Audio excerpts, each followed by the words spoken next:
तो गाइस मैं राइड करता हूँ ये गोरिल्ला 450 एंड इसका 452 सीसी का इंजन है।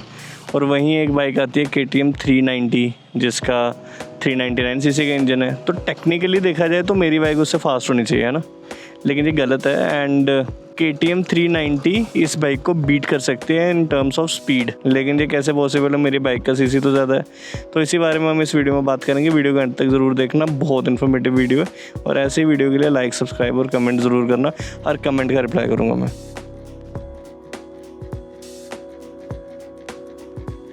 तो की हाल चाल दोस्तों, हम आ गए हैं फिर से एक न्यू वीडियो पे कुछ दिनों बाद, और पिछली वीडियो पे प्यार देने के लिए शुक्रिया।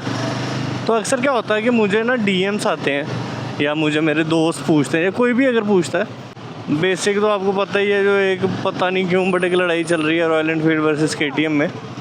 तो अक्सर सब बोलते हैं कि यार ये तो KTM को हरा देते होगे, KTM 390 वो तो क्या ही है, 399 सीसी का इंजन है, ये गोरिल्ला 450 है, 450 सीसी का इंजन है, तो ये तो इजीली उसको बीट कर देती होगी, like in the sense of कि स्पीड की ये तो काफ़ी ज़्यादा तेज़ होगी उससे। बट रियल सिनेरियो थोड़ा अलग है। मैं अभी भी बोलूँगा कि ये 450 सीसी 452 सीसी इंजन होता है एंड जो KTM 390 वो 399 सीसी का इंजन है, लेकिन उसके बाद भी KTM 390 स्पीड के मामले में इसको ईजिली बीट कर सकती है। और लाइक इसमें तो कोई दो राय है ही नहीं।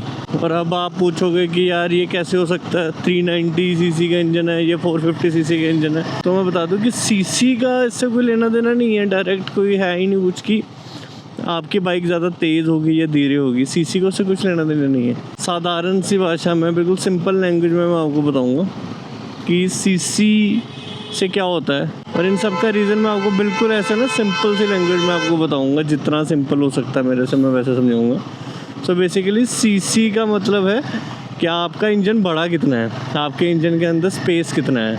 लाइक एक बॉक्स लगा लो, एक छोटा बॉक्स हो गया, एक बड़ा बॉक्स हो गया। तो ज़्यादा सीसी का इंजन मीन्स बड़ा बॉक्स, छोटा सीसी का इंजन मीन्स छोटा बॉक्स।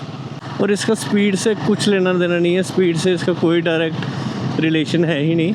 स्पीड में आपको बताऊँ तो स्पीड अलग अलग फैक्टर्स में डिपेंड करता है। पहला होता है हॉर्स पावर, जो आपने सुना होगा कि हॉर्स पावर ये इतने हॉर्स पावर जनरेट करता है, ये इतना हॉर्स पावर जनरेट करता है। सेकंड होगा वेट, कि आपकी बाइक का वेट कितना है, बॉडी टू वेट रेशियो होता है, एक चीज़ होती है। मैं फिर से वही टेक्निकलिटी में नहीं जा रहा, मैं बिल्कुल सिंपल भाषा में बताऊँगा, वेट। एंड तीसरा हो गया कि आपकी बाइक का जो इंजन है वो ट्यून कैसे हुआ है, लाइक वो किस लिए बना है, किस पर्पज़ से बना है। हर बाइक का एक अलग कैरेक्टरिस्टिक्स होती है। अगर आप वो स्कूटी देख रहे हो आगे जो जा रही है इथर, इसकी अलग कैरेक्टरिस्टिक है, मेरी बाइक की अलग कैरेक्टरिस्टिक है, और हर बाइक का अलग ही सीन होता है, ठीक है। तो हॉर्स पावर का मैं अगर आपको एग्जांपल दूं, आप ये लेके चलो कि ये जो मेरी गोरिल्ला 450 है, ये 452 सीसी का इंजन है, इसमें 40 हॉर्स पावर है।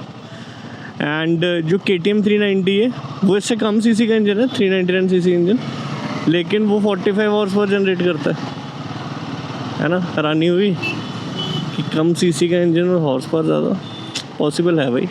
मैं आपको एक और एग्जांपल देता हूँ।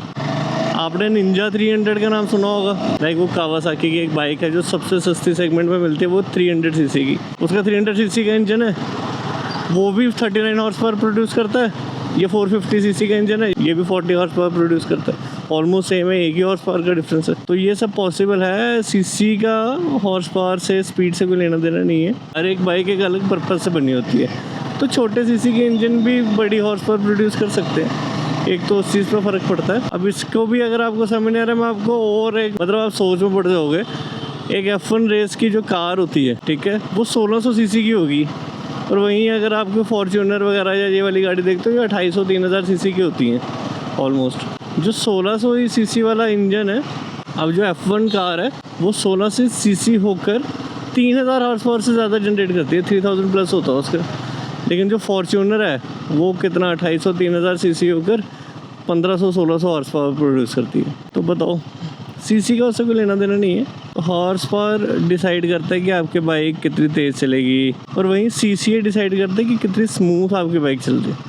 तो ये हो गया हमारा पहला पॉइंट, और मैं इधर जाम से निकलूँ यार। तो हम आते हैं अपने सेकंड पॉइंट पे, जो है वेट। बॉडी टू वेट एक रेशियो होता है। तो अक्सर हम देखते हैं ना कि एक डिबेट चल रही है बहुत टाइम से, रॉयल एनफील्ड वर्सेस KTM में खास कर ये चलती है जैसे बोलते हैं लोहा वर्सेस प्लास्टिक, लोहा वर्सेस प्लास्टिक, रॉयल एनफील्ड तो लोहा यूज़ करता है, और ये जो KTM ड्यूक वाली बाइक्स हैं, छपरी बाइक्स हैं, ये प्लास्टिक यूज़ करती हैं। भाई ये बिल्कुल ही मतलब ऐसी बातें, मतलब मुझे नहीं लगता कि मेरी ऑडियंस में से कोई करता होगा, बट अगर करता भी है तो प्लीज़ ये सब छोड़ दो, ऐसा कुछ नहीं होता भाई। वो जो प्लास्टिक यूज़ कर रहे हैं ना, वो उनकी पावर है, वो उनकी कमज़ोरी नहीं है। प्लास्टिक यूज़ करते हैं वो, इसलिए उनकी बाइक तेज़ भगती है, इसलिए उनकी बाइक को कोई मैच नहीं कर सकता। अगर आप जो लोहा कर रहे हैं रॉयल एनफील्ड में, इसका पर्पस अलग है कि ये स्ट्रॉन्ग बिल्ड के साथ बनी है, ये क्रूजिंग के लिए बनी है, इसलिए इसमें लोहा यूज़ करा हुआ है। एंड उसमें प्लास्टिक इसलिए यूज़ करा क्योंकि वो एग्रेशन के लिए बनी है, वो स्पीड के लिए बनी है, वो तेज़ बाइक चलाने के लिए बनी है, ठीक है। तो वो मतलब KTM की जो मैन्युफैक्चरिंग होती है उनकी बाइक्स की, वो कमज़ोर नहीं है कि यार वो लोहा यूज़ नहीं कर सकते, वो किसी पर्पस से प्लास्टिक यूज़ करते हैं। और पता नहीं यार, मैं तो बड़ा हंसता हूँ ये सब देख के कि लोहा है इसमें प्लास्टिक है। भाई मैं एक बात बताऊँ, एक और एग्जांपल देता हूँ। 350 सीसी की जो स्टैंडर्ड है, क्या वो पल्सर 150 को भी पीछे कर पाएगी? नहीं कर पाएगी, क्योंकि पल्सर 150 पूरा प्लास्टिक है। 150 सीसी इंजन है, लेकिन वो हॉर्स पावर इससे ज़्यादा जनरेट करता है अपनी स्टैंडर्ड से, प्लस उसका बॉडी वेट भी कम है, तो वो तो इजीली बीट कर देगी। फिर उधर लोहा कहाँ गया? लेकिन एक और चीज़ है, जो कंफर्ट आपको रॉयल एनफील्ड की बाइक दे पाएगी वो दूसरी बाइक से नहीं दे पाएगी। क्यों? क्योंकि जो रॉयल एनफील्ड की बाइक्स होती हैं वो क्रूजिंग के लिए बनी है कि आप मस्त ऐसे बैठो, चलाओ उसको, लंबे अरसा का आप उस पर राइड करो, आप बिल्कुल कंफर्टेबल रहोगे। तो इसमें जो लोहा यूज़ होता है, इसकी पावर ये है कि ये क्रूजिंग के लिए बनी है, धीरे धीरे चलाओ, कंफर्टेबल राइड लो, है ना। स्ट्रॉन्ग एकदम बनी है बाइक, कोई दिक्कत ही नहीं है। अभी गोरिल्ला भी आ गई है, स्ट्रॉन्ग है एकदम, तेज़ भी भगती है, सब होता है। लेकिन उनका जो प्लास्टिक यूज़ होता है वो इसी वजह से होता है, क्योंकि वो body to weight ratio maintain करते हैं, वेट अपनी बाइक का कम रखते हैं ताकि वो तेज़ चल पाए। तो अगली बार अगर आपको कोई बोले ना लोहा प्लास्टिक है, वो उसको ये ज़रूर बताना कि भाई इसका रीज़न क्या है, सिर्फ लोहा प्लास्टिक नहीं करते ना। यहाँ से निकालते हैं फ़िलहाल जल्दी,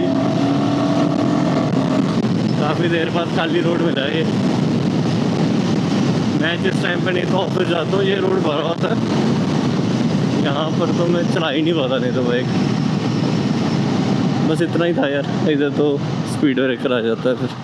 तो अब आप आई गेस समझे होंगे कि क्यों अगर स्पीड आपको किसी के साथ कंपेयर करनी है किसी बाइक की, तो सिर्फ सीसी ही नहीं देखते, और भी चीज़ें देखते हैं। लेकिन तो पूरे पता है कि एक समरी बताऊँ, तो अगर आपको स्पीड देखनी तो देखो अब हॉर्स पावर कितनी है, अब बॉडी टू वेट रेशियो देखो। लेकिन इसके बाद दिमाग में एक और चीज़ आती है कि यार सीसी बिल्कुल यूजलेस है, सीसी का कोई मतलब नहीं है। तो मैं ये राइड करते हुए इसलिए आपको बता रहा हूँ ताकि मैं आपको प्रैक्टिकली दिखा पाऊँ कि सीसी का मतलब क्या है।